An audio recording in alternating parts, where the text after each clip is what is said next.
Welcome to today's video. We're going to go over our July TBR. Before we deep dive into what books we're going to read this month, I want to make a couple of announcements, if you will. But one of the things I've been thinking about is instead of doing a monthly challenge, doing a more quarterly challenge, but maybe increasing the number of books in that challenge. Currently, I do a monthly challenge with about 4 books each. I'm thinking about dropping it to a quarterly challenge with maybe 6 to 8 books.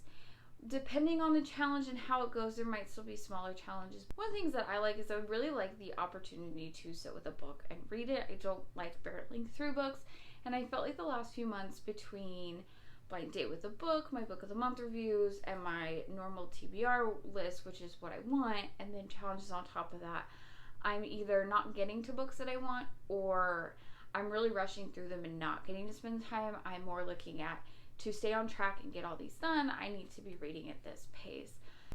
I will still let you know any challenges that I do, and I will announce those, but as of right now, I think I'm going to just keep the Blind Date. I really like that. My normal TBR, which is just the books that I really want to read for no purpose other than I want to, and then I want to keep up on my Book of the Month, so I'll probably still read one book of the month. Normally when I'm building a TBR, I pick about 5 books that I want to read because that's about a book a week and then an extra, which I know seems like a lot. For me, that's nothing. And then that allows me the opportunity to still do Book of the Month, to do my Blind Date with the Book.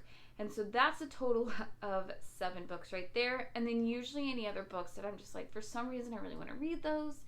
So usually what ends up happening is I have already about 8 books that I intend to read. And then if I add a challenge in with 4, that's getting up there between about 12.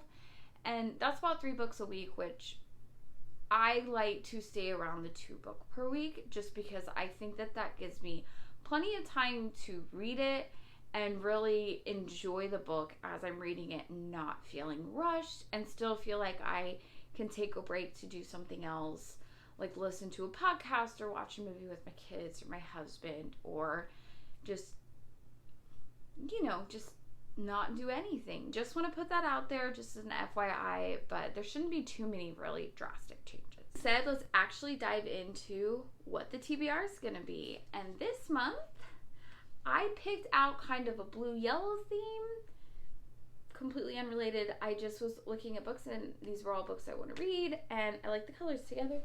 Weather Girl by Rachel and Solomon. A man and woman are co-workers. Their bosses are an absolute pain in the butt. They team up to get their boss's romance back in line, but what ends up happening is they end up developing their own chemistry. On rotation, this is also a romance with a doctor point of view. This woman is a doctor. Her life kind of starts to fall apart. She fails an exam. She gets dumped by her boyfriend. She's not quite getting the parental approval that she's hoping for. She ends up meeting this gentleman who's what her parents would consider not good enough for her, and she's got to decide kind of what her priorities are. Notes on Your Sudden Disappearance. This is a mystery thriller. There's a set of sisters, vastly different. They're both intrigued by this young man. The young man doesn't pay them any attention until one summer he falls for one of the sisters, and then tragedy happens, and we will find out what exactly that is, but I always love me a good mystery thriller, so I cannot leave that out. The Shimmering State by Meredith Westgate. Absolutely love this cover.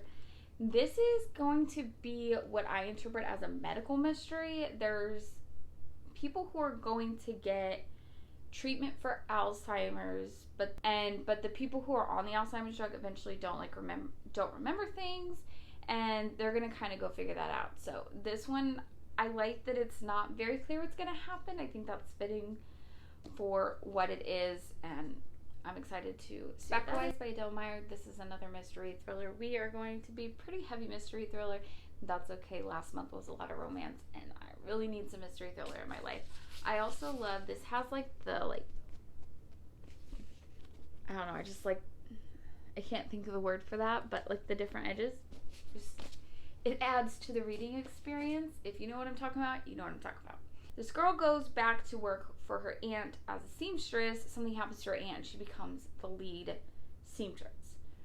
She has to build dresses for the powerful woman in the town their like families grow the tobacco, so they're very wealthy, they're very powerful in this town, and she's building these dresses and finds out that everything's not as perfect as it seems on the surface. That is it for July's TBR. I'll wrap it up at the end of the month with everything that I read and any other additional books that I get in. You'll see those reviews. But I will see you in the next one. Bye.